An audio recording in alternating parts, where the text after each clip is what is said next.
Well, thank you, and good morning, Chairman Paul, Ranking Member Peters, and the distinguished members of this committee. I'm honored to appear before all of you today as the nominee for the Secretary of Homeland Security. I want to thank President-elect Donald J. Trump for his confidence in my leadership, and the people of South Dakota for their fantastic support throughout my time in public service. I would also like to express my sincere gratitude to Senator Kramer. He has been an invaluable resource to me throughout this process and given me much wisdom as well as insight into the thoughts and the procedures of the Senate and this body. And I'd also like to express my gratitude to Senator Thune, the majority leader of this esteemed body. He's been an advisor to me for many years as well as a friend, and I'm so grateful for the generous support of these two men and their willingness to be here this morning to speak on my behalf and to introduce me to this committee. Now, I'm a wife and a mother and a grandmother, a farmer, rancher, business person. I've served in our state legislature, in Congress for 8 years, and also a governor. I've spent my entire life in rural America. I understand what it means to work hard every single day and to build a better future for your kids and for all of our communities. I come before you today with a deep sense of responsibility and a humility as the nominee to lead the Department of Homeland Security, and also a commitment to the more than 330 Americans who we will work together to help serve and to keep safe and secure in their homes and in their communities. Now, before I proceed, I want to introduce to you my husband, Brian, who's here with me today. He is my constant 24/7 reminder of our dedication to public service and that it's not a solo effort or done alone. He has been a rock by my side, and I appreciate all of his love over so many years. I'm grateful that he's here with me today. Now, securing our homeland is a serious, sacred trust that must be relentlessly pursued and can never be taken for granted. Being safe within our borders here in America is critical, and yet Americans feel less safe than they have felt in decades. For the first time in 30 years, more than 40% of Americans are afraid to walk alone at night within a mile of their homes. President-elect Trump is going to change that. I've seen firsthand the challenges and the opportunities facing our great nation. In the 20 years since the Department of Homeland Security was formed, the nature of the threats to our homeland has grown and they've evolved. This department was created in response to the failures of the government that led to the September 11th,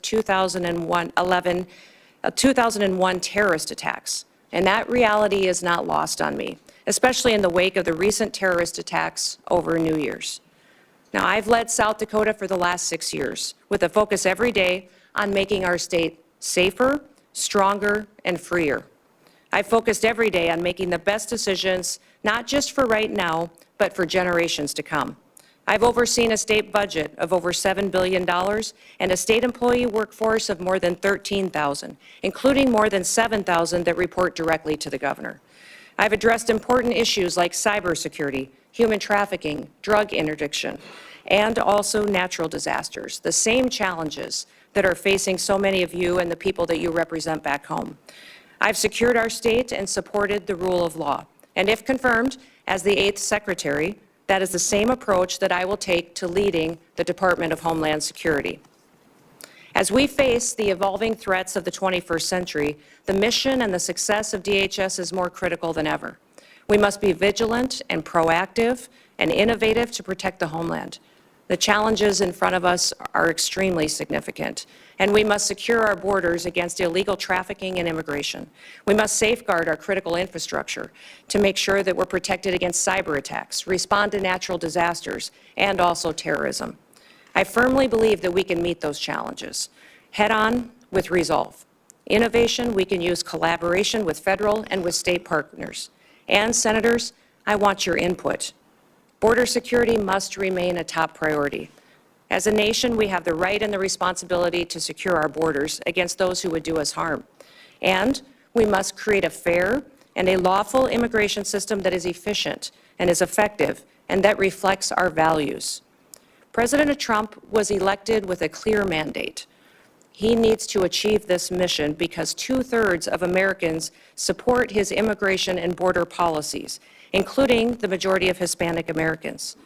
I was the first governor to send National Guard troops to our southern border when Texas asked for help and when they were being overwhelmed by an unprecedented border crisis. If confirmed as Secretary, I'll ensure that our exceptional, extraordinary Border Patrol agents have all the tools and resources and support that they need to carry out their mission effectively. The same is true of my commitment to the outstanding men and women of the U.S. Immigration and Customs Enforcement. They are responsible for apprehending, detaining, and deporting illegal immigrants. And getting criminal aliens off of our streets and out of the country will help American communities be safer again. The bravery and the dedication of the Border Patrol and ICE are unmatched, and I will restore dignity to their work.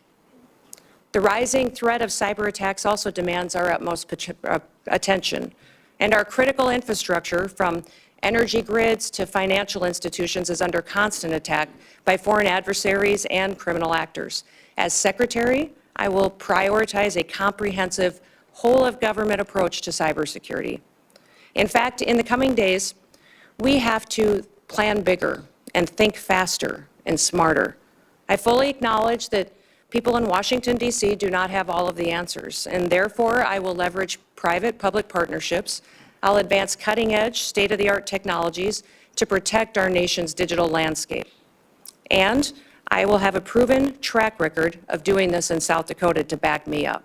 I've helped make Dakota State University a global leader in cybersecurity education because we recognize the need to address this emerging threat. And I will take a proactive approach if given the opportunity to serve as Secretary. Now, President-elect Trump has been a tremendous friend to law enforcement over the years, and I will do the same in my role as Secretary. As Governor, I've worked closely with law enforcement to make South Dakota safer. I've overseen hundreds of state troopers in the South Dakota Highway Patrol, and on several occasions, I've convened groups of law enforcement from across our state to address policies that will make our people safer. In fact, while some in this country were attacking law enforcement and defunding them, we took the opposite approach in South Dakota. We recruited law enforcement officers to move to South Dakota, a state that respects their service and their sacrifice. And we revamped our law enforcement training to provide the first ever state-led, tribal-focused law enforcement training academy. I'm very proud of the work that we've done in cooperation with our tribes to help make their communities more safe. And we must remain vigilant against terrorism and against others who wish to do us harm to our country and to our great people. I'll ensure that our intelligence and our law enforcement agencies are working together hand in hand, that they're fully equipped to detect, prevent, and respond to threats from radical ideologies and foreign adversaries. This requires resources, coordination, and collaboration across all levels of government. And once again, I will seek your wisdom and I will seek your input into the months ahead. For the sake of the people that we both represent, we have to get this right. Now, I recognize that Homeland Security isn't just about prevention, but it's also about resilience. When disasters strike, as we know they will, the Department of Homeland Security must be ready to respond swiftly, efficiently, and effectively to protect the lives and the property of Americans. As governor, I've worked with FEMA in response to a dozen natural disasters in South Dakota.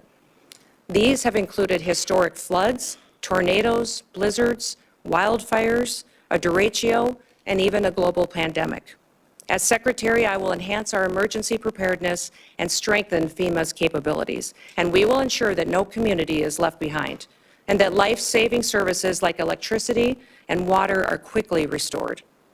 As Secretary, I will oversee the Secret Service, an agency that is in serious need of reforms. We all saw the threats to President-elect Trump last year and the consequences of failure. Now, that should never happen again.